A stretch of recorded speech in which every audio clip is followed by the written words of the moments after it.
Hello বন্ধুরা, সোনাতীক ছাড়া আমাদের কাছে স্টার জলসা পরিবার অ্যাওয়ার্ড শো নুনহীন তরকারির মতন।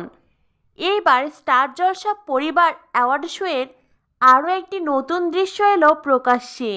সেখানে দেখা গেছে সোনাতীক রোমান্টিকভাবে একে অপরের সঙ্গে ডান্স করছে, আর সেখানে একে অপরের কাছাকাছি এসেছে তারা। সোনাতীকের এমন রোমান্টিক দৃশ্য দীর্ঘদিন পরে দর্শকরা দেখতে পেয়ে বেশ আনন্দিত হয়ে গেছে। সকলের চোখ তো এখন স্টার জলসা পরিবার অ্যাওয়ার্ড শোয়ের দিকে। কবে টিভিতে দেখানো হবে সেই জন্য অপেক্ষার দিন গুনছে সকলে।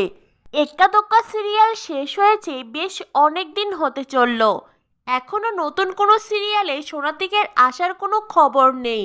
এই ছবিগুলো দেখার পরেই সোনাতীকের ফেরার অপেক্ষা সত্যিই যেন কষ্টকর হয়ে উঠেছে।